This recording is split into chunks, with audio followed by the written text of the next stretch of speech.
pour votre présence et donc cette journée organisée par l'Institut européen en sciences des religions et les deux programmes européens dans lesquels il est impliqué, le programme SORAPS, vous en voyez donc l'acronyme développé au tableau, et notre propre réseau européen qui existe depuis l'ouverture de l'Institut. Donc vous trouvez un développement dans la petite plaquette qui est dans les dossiers ou que vous pouvez prendre à l'entrée si vous ne l'avez pas et si vous ne connaissez pas déjà les implications européennes de l'IESR. J'en dis un mot avant de passer la parole à mes collègues du projet SORAPS. L'IESR a été fondé au sein de l'école pratique des hautes études à l'issue du rapport de Régis Debray sur l'enseignement du fait religieux, nous disons plus volontiers aujourd'hui des faits religieux à l'école laïque.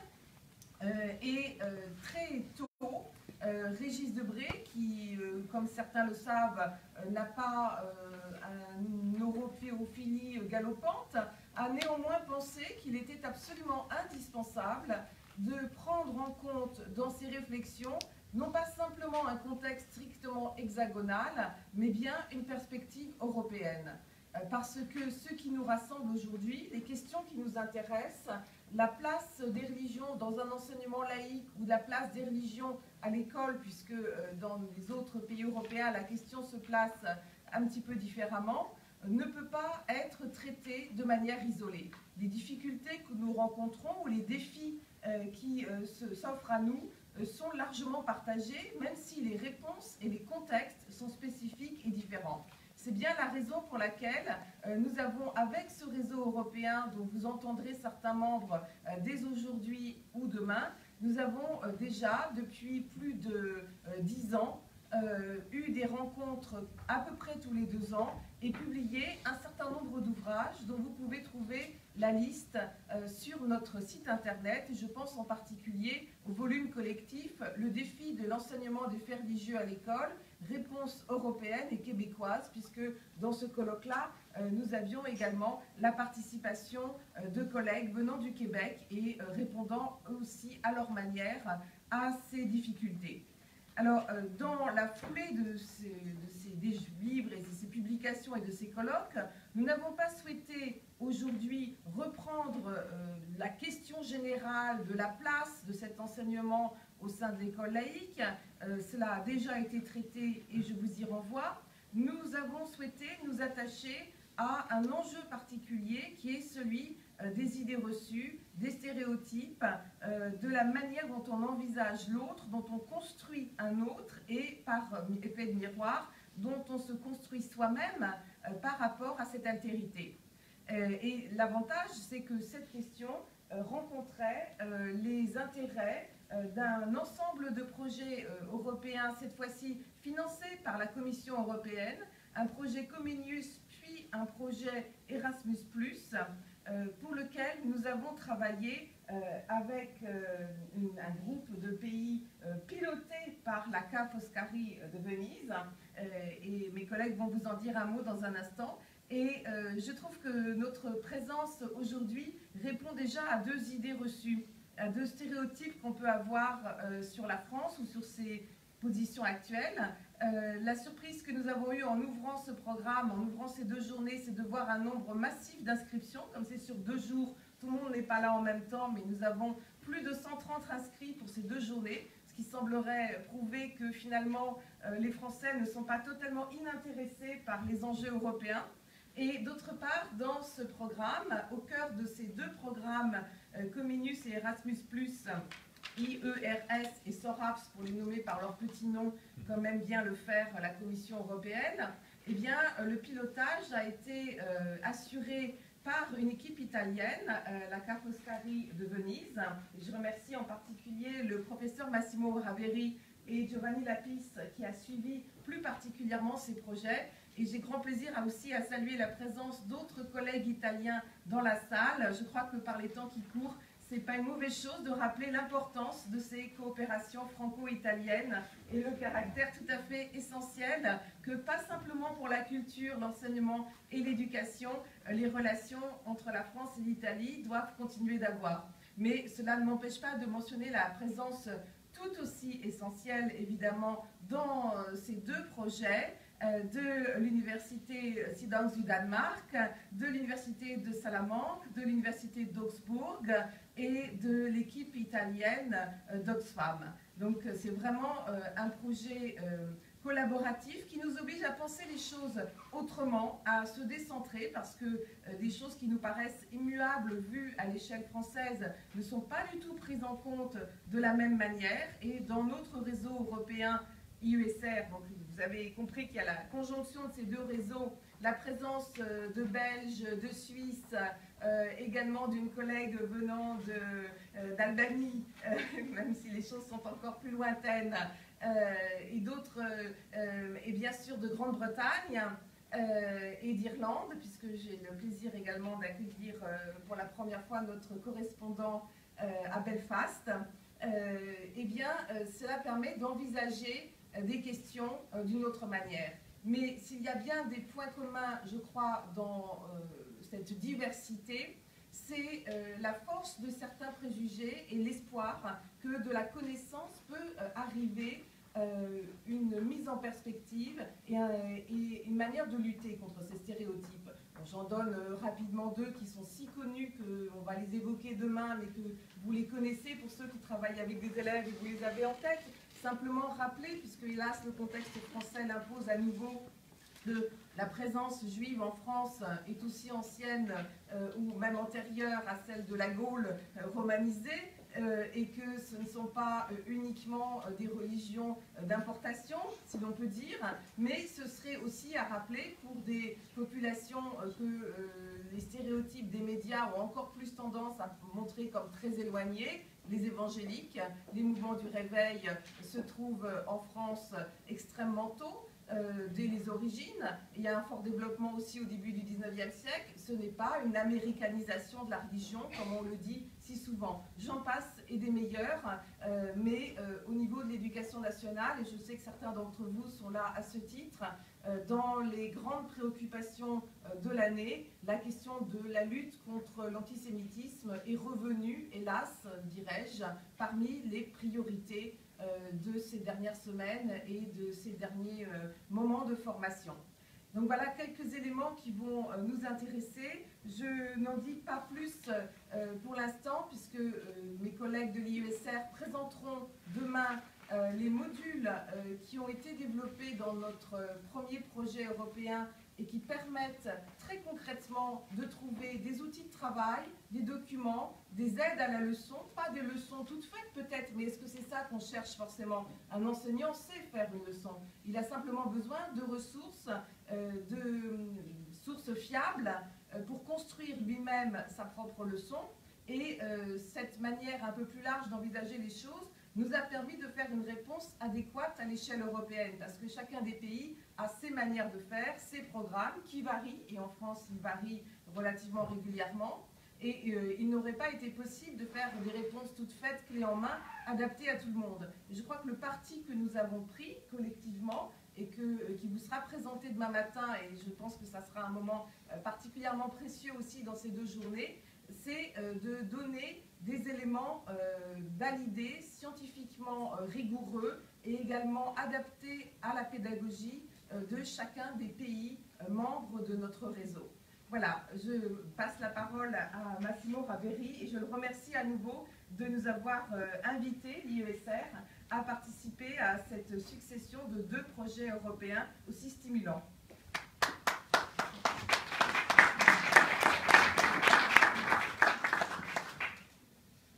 Merci. Bonjour tout le monde. Je suis heureux et honoré d'être ici. Je voudrais remercier l'Institut européen des sciences religieuses qui nous a invités. Et maintenant qu'on est à la fin de ce deuxième programme de recherche financé par la communauté européenne, laissez-moi dire que c'est un voyage avec mes collègues n'est pas facile, car ces problèmes qu'on a dû se confronter nous ont posé des défis. Maintenant, on peut dire qu'on les a acceptés, et ça a été un programme qui a obtenu du courage. Et ce courage, je dois le reconnaître à tous les membres des chercheurs qui ont travaillé. Quels ont été les défis? Le premier a été de choisir de ne pas prendre le problème comme un problème national. Aurait été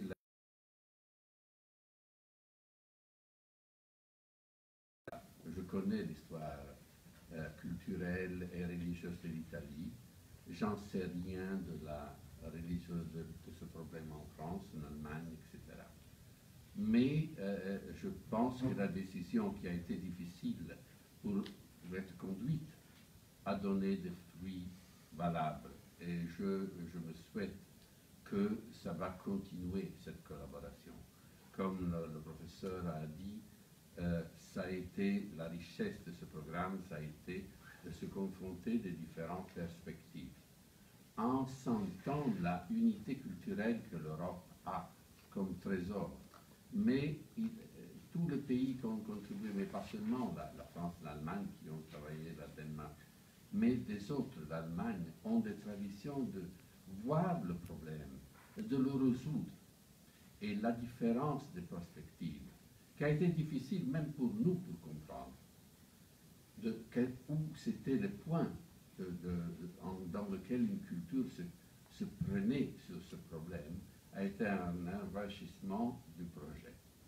Nous ne présentons pas de sûreté dans les solutions des problèmes, mais au moins vous pouvez, en les consultant, sentir comme nous on a senti, que le problème s'était vu dans une voie plus riche et plus profonde. Le deuxième défi a été qu'on ne se connaissait pas. Et on n'était pas amis. Ça, chacun de groupe a été contacté pour sa spécialisation. L'Institut européen des sciences religieuses, vous le connaissez, c'est une autorité au niveau européen des étudiants sur les religions. Mais je me rappelle, on a décidé pour sa capacité de discuter, de mettre de nouvelles idées sur les techniques, sur les théories des éducations. Salamanca, pour les techniques de la diffusion et dans le virtuel, et à la Danemark pour son professeur qui est un des scholars, des chercheurs plus valués sur l'enseignement des religions féminines. Mais on ne se connaissait pas. Et je dois vous avouer que nous avons eu des moments difficiles qui étaient bien. Moi, je me rappelle que c'était, et je dois à Oxfam, qui a la habilité de mettre ensemble des groupes qui nous a très aidés en ce cas. Car c'est un problème chaud.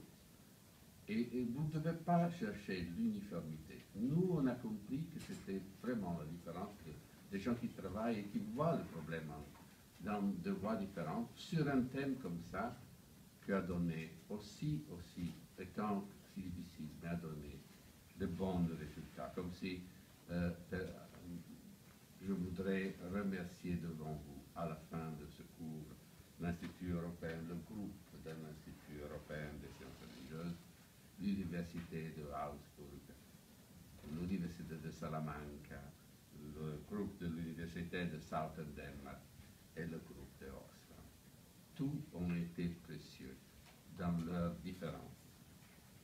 La troisième défi qui m'a touché personnellement, c'était de prendre avec nous, avoir confiance dans les professeurs du lycée.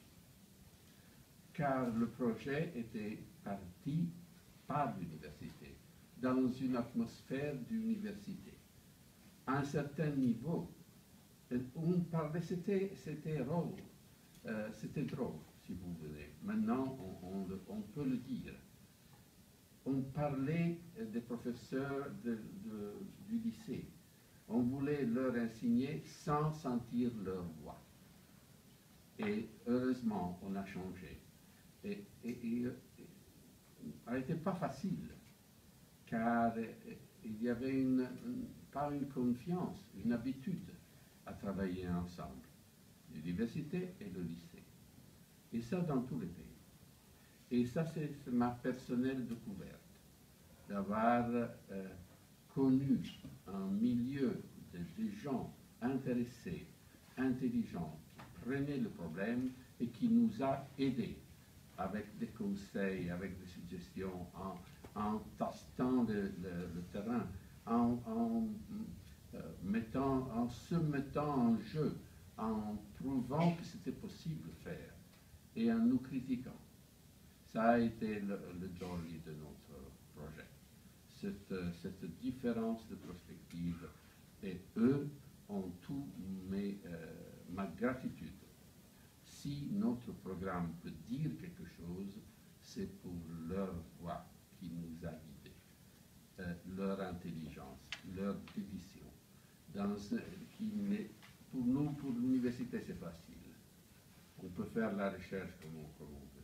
Mais pour un professeur du lycée, de l'école, il a dû faire tout un programme, pour insérer dans des programmes, faire même une lutte contre ses collègues. Et je peux être reconnaissant devant vous de ce qu'ils ont donné. Et après, je ne peux pas oublier les jeunes. Le jeune a été la voix. Moi, mes cheveux sont blancs. Et s'ils nous ont aidés à penser différemment le moyen d'enseigner les religions, c'est à eux, c'est pas à moi. Moi, j'aurais dit, on fait la leçon. Car je suis né au Moyen-Âge, plus ou moins. Mais eux, ils ont compris que c'était une autre voie, c'était possible de le dire dans une autre façon. Et comme ça, je voudrais personnellement remercier un des jeunes, Giovanni Lapis, sans lequel le groupe n'aurait travaillé si bien. Il est le responsable de toute l'organisation des DOU pour 2 projets européens, et il l'a fait si bien que je dois reconnaître qu'il est bien plus que moi dans le chef idéal du projet. Et une autre personne un peu moins jeune, mais qui nous a aidés, et je veux le nommer, c'est Andrea Rudatis de l'Université Ca' Foscari de Venise, qui a continue à organiser toute la partie de la bureaucratie. Et son aide professionnelle a été impeccable, mais surtout le don qu'il nous a fait est de nous faire perdre la peur de la bureaucratie de l'agence européenne. Avec lui, je n'ai eu pas peur. Et la surprise vraie que vous avez dans vos yeux, et moi je continuerai à la tenir comme un don précieux de ces 2 projets, ce sont les jeunes auxquels on a parlé. Quand on les a rencontrés pour lui expliquer les problèmes des religions, ils nous ont écoutés avec attention, avec une honnêteté, une sincérité, une pureté de mentalité qui m'a fait vraiment impression. Ils m'ont compris. Et je sentais que je parlais à des gens dont on pouvait croire. Et les programmes, ce n'était pas fait sur le vide, mais c'était fait sur une solidité, car eux, leur foi dans un futur meilleur, c'était le fondement de ce programme.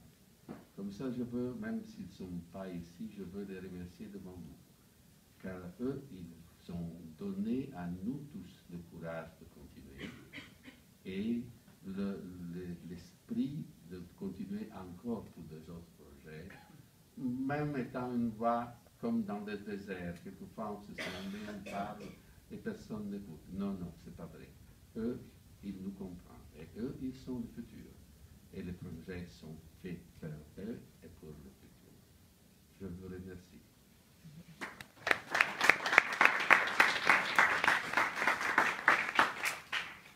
Merci, professeur Ravelli. Benvenuto nuovo e j'ai demandé pardon parce que je parle très français, so j'espère qu'il me comprendra légalement s'il va parler anglais. And I'll try to speak slowly and be briefly. And I thanks again the Competitive Institute, the European Institute for the Science of Religion, for hosting us and for being with us till the end of this second project. This project is going to be concluded on April of this year. Now my role is to give you an anticipation, a teaser of what we are talking about. As Professor Sammartin said, the first project, Intercultural Education through Religious Studies, was meant to offer resources to all the teachers in Europe in order to engage with the different issues of religions. And since there are different structural and legislative institutions in Europe, we thought we have to provide something valuable, something objective, something from an academic point of view. And that is what AIAS was. The main output, as you will see tomorrow, presented by Renaud Locher, are the so-called digital modules. There are free access web pages. It's free for access.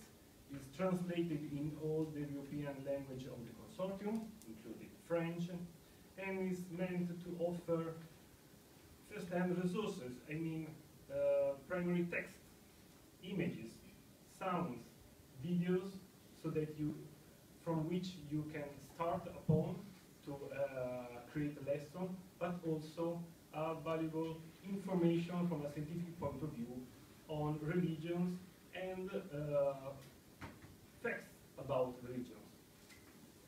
These digital modules are divided in three main parts. The first one is the introduction to the study of religion. It is what we are talking about when we say religion. What are the theoretical approach to this concept, to this phenomenon? And we have 4 agile models. Then, in order to have a very broad picture of all the main religious tradition, we have, for example, the introduction to Buddhism, the introduction to Christianity, introduction to Taoism, to Hinduism, Islam, and Judaism. These are the most, let's say, heavy part with a lot of information, a lot of sources, but probably for you teachers, the most interesting part are the third kind of digital modules that engage from different perspectives the common theme of coexist and conflict, different and similarities in religion. We have, for example, the religious pluralism in Europe, the different way religions look and think about the body. You see the corporal body, or also the bodily appearance. We have, of course, religious fundamentalists, as long as we're talking about conflicts. And let's say a classic of the, maybe too much. How can we guide teachers to use this kind of resources better? And we thought about this project, SORAPS, Study Religious Against Stereotypes and Prejudices, whose main output is a teacher training course. We planned and carried out a long teacher training course that has been in a so-called blended modality. It is some days in the presence with us as trainers, And but most of the information has been carried out in a Moodle platform. I don't know if you are familiar with the Moodle environment. Is a way to being trained through internet. And then also we have final in-presence session in Florence.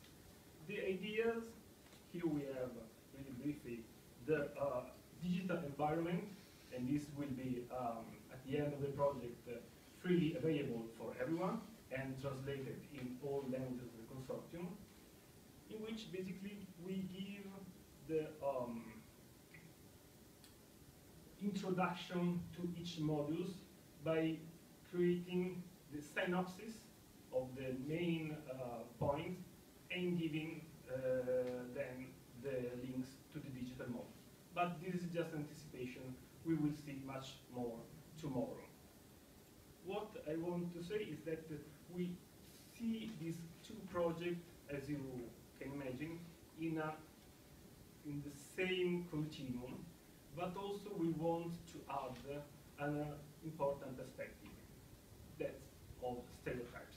That's why we also engage the schools that has been piloting this training course, and to ask them, to ask the teacher, and ask also their pupils to tell us what are the main stereotypes. What do you think about religion? In a kind of a brainstorming. And from their responses, and also from our part, through a good review of the scientific literature present, we created also a guideline on stereotypes and prejudices. It's a short publication that will be available on the site. And based on this publication, we also try to present the main religious tradition through the stereotypes.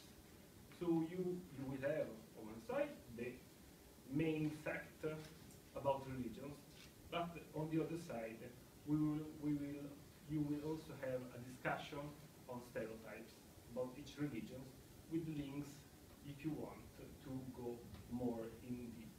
But I think that I'm giving maybe too much information for this introduction.